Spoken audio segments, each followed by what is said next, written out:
tentang P3LP, dulu kami masih ada yang nyantol yang P3LP gitu. Apakah nanti teorinya semudah prakteknya semudah teorinya, kita lihat gitu ya. Nah, sebelumnya kita akan mencoba mengingat-ingat kemarin itu kita udah belajarnya apa ya. Ini saya tolong dibantu slide-nya. Nah, coba adakah yang bisa menjawab pertanyaan nomor 1? Nah, coba ya. Apa sih peran tim perkunjungan? Ada yang mau jawab? Waduh, permen itu gak ke bawah. Gak kasih permen pasti. Memberi apa positif, Mas? Energi positif. Oh, memberi energi positif untuk orang yang dikunjungi. Oke. Ada lagi yang lain? Menguatkan. Oke, ya. Mendoakan, memberikan penghiburan. Ya. Wah, berarti masih ini ya, masih ingat ya, sudah tertanam dalam hati nih tugas tim berkunjungan ya. Kemudian apa yang dimaksud dengan kesehatan mental? Yo, apa ya? Coba ingat-ingat. Orang dikatakan sehat mental kalau memenuhi ada 4 syarat. Ingat gak kemarin saya sudah coba jelaskan. Orang yang sehat mental itu orang yang bagaimana? Ingat gak? Materinya dikasih ke kemarin? Oh belum. Ya nggak apa-apa, seingatnya aja.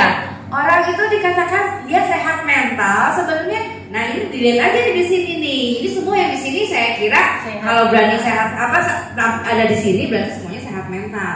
Apa coba kriteria atau ciri-ciri orang yang sehat mental? Ayo ingat-ingat apa aja? Ada 4. Menyadari potensi dirinya. Bisik-bisik tadi kalau saya salah dengar nanti maaf ya. Mengenali potensi dirinya, terus apa? Yang kedua? Ayo. Dapat beradaptasi dengan stres, dia selalu tapi ya. Dapat mengatasi stresnya. Terus yang ketiga apa? Ya Bu? Produktif, ya produktif. Terus satu lagi? Bersosialisasi, berkontribusi terhadap masyarakat, ya. Berarti sudah, ya puji Tuhan, saya nggak mesti pulang, gitu ya. Nah, kemudian reaksi, iya Pak, tuh ada yang nyatet tuh Bapak bilang, kami mau ya. Iya, nyatet. Oh iya Pak, apa Pak? Tolong dibacakan Pak. Reaksi tidak nyaman, over capacity, tegang, cemas, ancaman, psikologis, itu stres. Oh ya, oke ya. Jadi berupa reaksi terhadap ketidaknyamanan. Ingat ya kemarin saya jelasin bahwa semua manusia itu inginnya itu dalam keadaan stabil.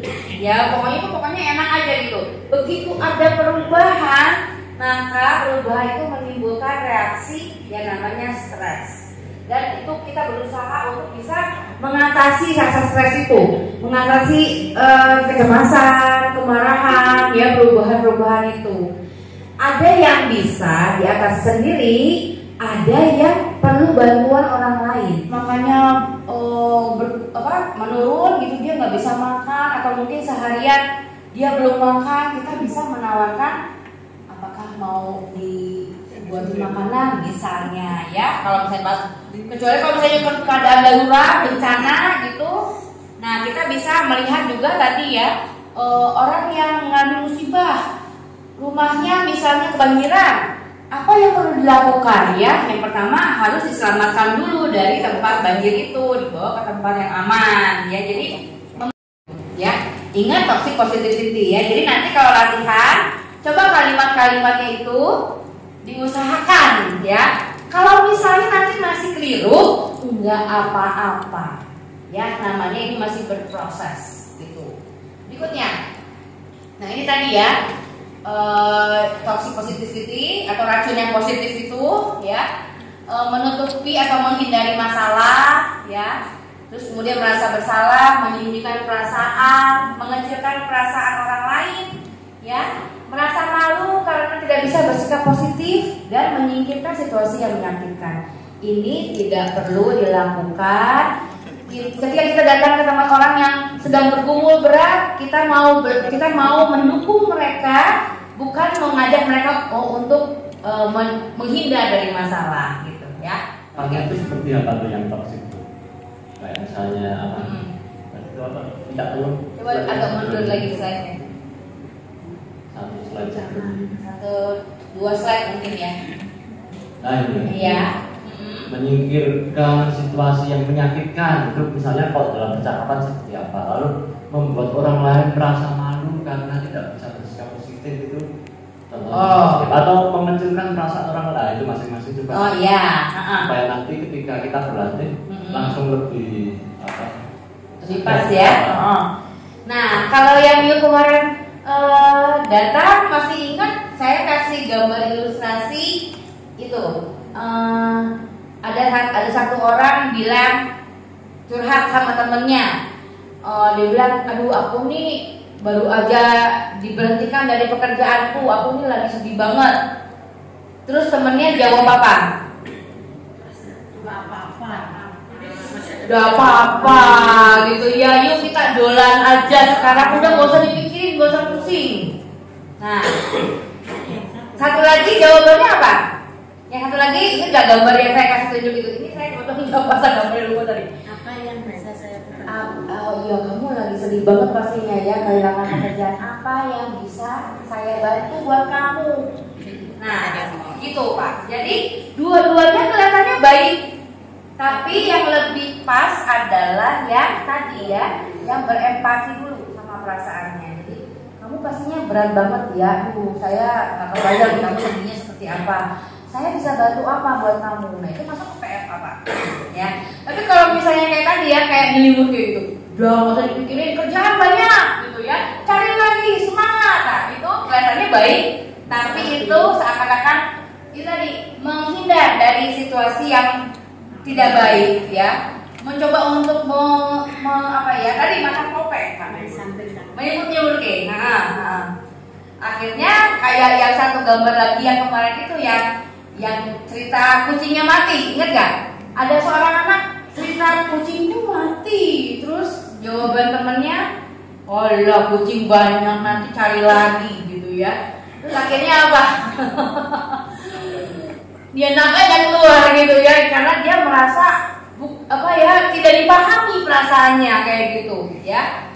Orang itu butuh dimengerti ya, walaupun mungkin kelihatannya orang itu sedih berat seakan-akan nggak seperti orang yang tidak percaya sama Tuhan, atau mungkin dia dalam putus asanya, dalam kesedihannya dia bilang Tuhan itu tidak adil, Tuhan itu jahat dan sebagainya. Bukan tugas kita untuk menghakimi atau mengatakan kamu nggak boleh mikir gitu, bukan saat itu.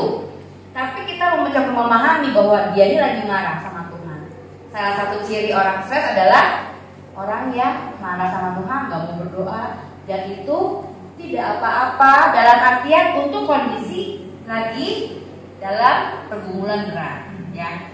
Kalau misalnya itu selalu terjadi terus, mungkin kunjungannya sama Pak Pendeta gitu.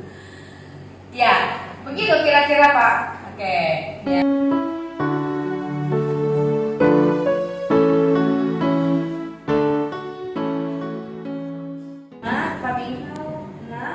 Nggak ikut, ibu 6, terus belakang 7, 8, 9, 10. Pengamat. Oh pengamat, nanti pengamat ya kalau ada pengamat loh Pak. Iya, ini di pengamat.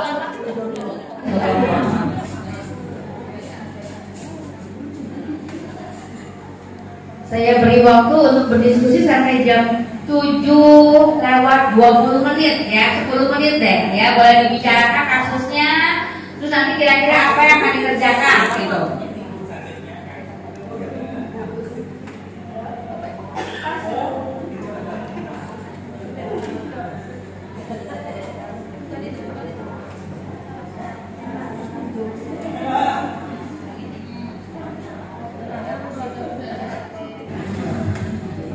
tadi, yaitu yang psikologi atau yang bercurhat atau yang berkonsultasi atau yang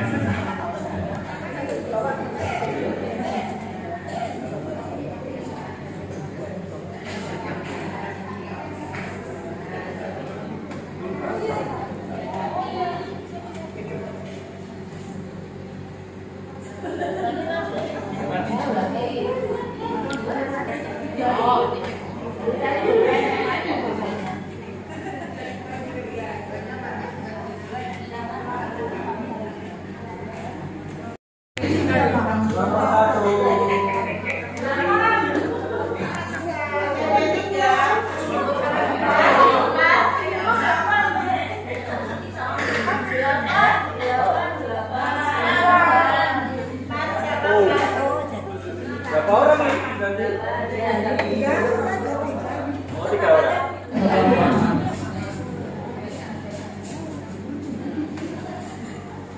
Saya beri waktu untuk berdiskusi sampai jam 7:20 ya, 10 menit deh ya, boleh dibicarakan kasusnya, terus nanti kira-kira apa yang akan dikerjakan gitu.